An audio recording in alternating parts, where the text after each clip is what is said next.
श्री गणेशाय नमः। ओम ऐं सरस्वते नमः। ओम मां शक्ति सांब सदाशिवाय नमः। सूतवाच मल्लिकार्जुन ज्योतिर्लिंग की उत्पत्ति। सूतवाच अतः परम प्रवक्ष्यामि मल्लिकार्जुन संभवम या श्रुत्वा भक्ति मान्धिमान सर्व पापै प्रमुच्यते। सूत जी बोले, हे ऋषियों, इसके बाद मैं मल्लिकार्जुन की उत्पत्ति का वर्णन करूँगा, जिसे सुनकर बुद्धिमान भक्त संपूर्ण पापों से मुक्त हो जाता है। पूर्वं च कथितं यच्च तत्पुनः कथयाम्यहं कुमारचरितं दिव्यं सर्वपाप विनाशनम। पहले मैंने कार्तिकी के जिस चरित्र का वर्णन किया था, पापों का नाश करने वाले उस दिव्य चरित्र का पुनः वर्णन करता हूँ।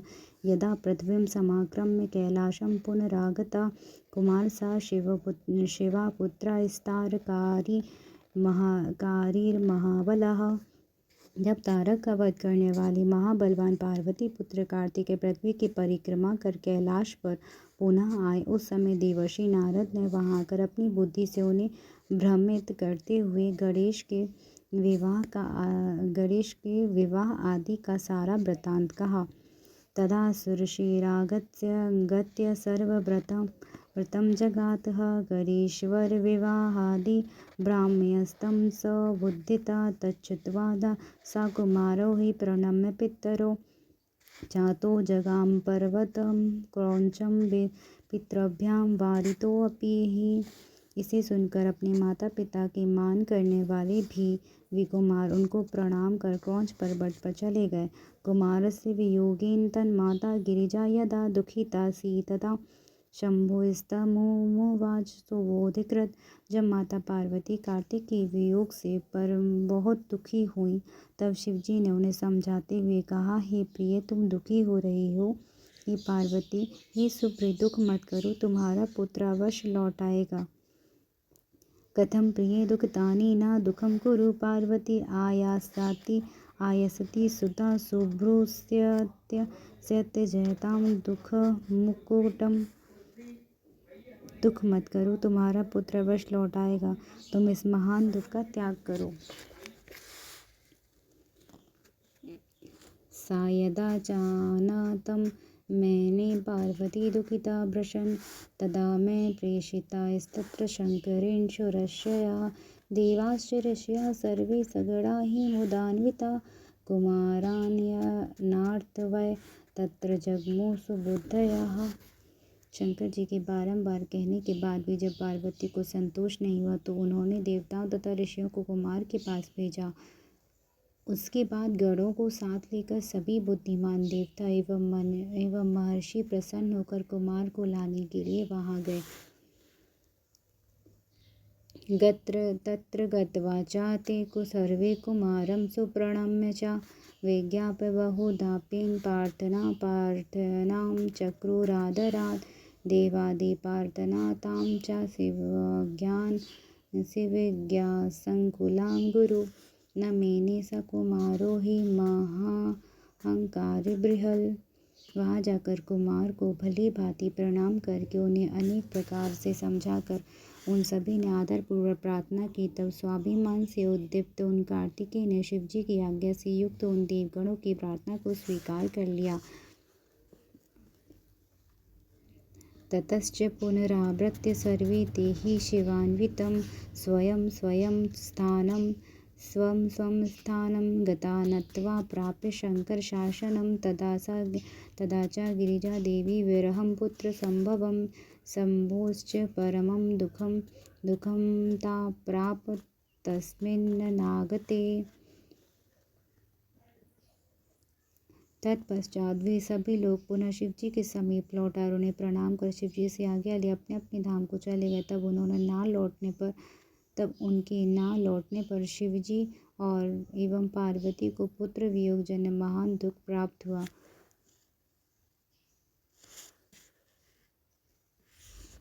अथो सुख तिक्तो दीनो लोकाचार करो तदा जगमत्तो तत्र सुनिस्नेहात् स्वपुत्रो यत्र संस्थिता। इसके बाद वे दोनों लौकिकाचार प्रदर्शित करते हुए अत्यंत दीन और दुखी हो परम स्नेहवश वहां गए और जहां उनके पुत्र कार्तिकेय रहते थे। न स पुत्रस्य कुमारस्य पित्रोरागमनम् गिरे ज्ञात्वा दूरं गतो स्नेहादो जन्नत्रयमेव च। तब वे कार्तिकेय माता पिता का आगमन जाने स्नेह रहे तो उस पर्वत से 3 योजन दूर चले गए। क्रांची स च पर्वते दूरं गते तस्मिन् स्वपुत्रके तो च तत्र स्वासीनो ज्योतिरूपं समाश्रितो। अपने पुत्र के दूर चले जाने पर वे दोनों ज्योति रूप धारण कर वहीं क्रौंच पर्वत पर विराजमान हो गए।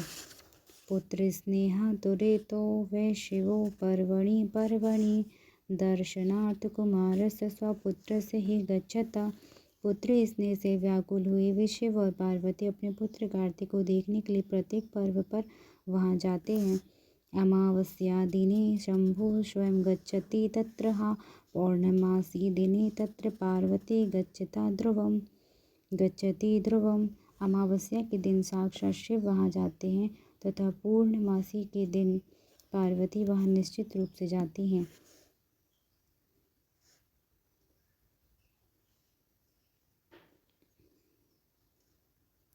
तद्दिनं हि समारभ्य मल्लिकार्जुन संभवं लिंगं चैव शिवैकं प्रसिद्धं भुवनेत्रये। उसी दिन से लेकर मल्लिका पार्वती तथा अर्जुन शिव जी का मिलित रूप वह अद्वितीय शिवलिंग तीनों लोकों में प्रसिद्ध हुआ।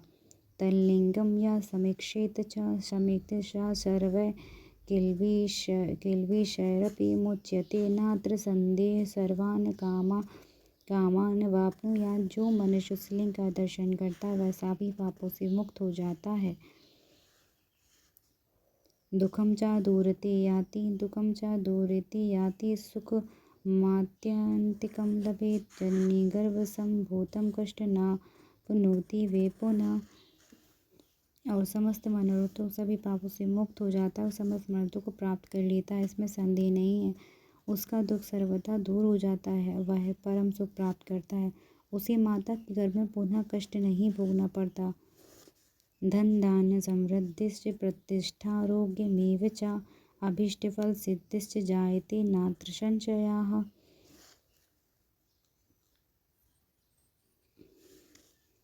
वह उसका सर्वथा दुख दूर हो जाता है, वह परम सुख प्राप्त करता है। उसे माता के गर्भ में पुनः कष्ट नहीं भोगना पड़ता। उसे धन धान्य की समृद्धि, प्रतिष्ठा, आरोग्य तथा अभीष्ट फल की प्राप्ति होती, इसमें संशय नहीं है। ज्योतिर्लिंगम द्वितीयं च प्रोक्तं मल्लिक संगीप्तं दर्शनात् सर्वसुखदं कथितं लोकहेतवे। यह मल्लिकार्जुन नाम वाला दूसरा ज्योतिर्लिंग कहा गया है जो दर्शन मात्र से सभी सुख प्रदान करता है। मैंने लोक कल्याण के लिए इसका वर्णन किया है। जय जय श्री शिव महापुराणे। देखो का मल्लिकार्जुन नाम वाले तृतीय ज्योतिर्लिंग का वर्णन अध्याय की जय हो।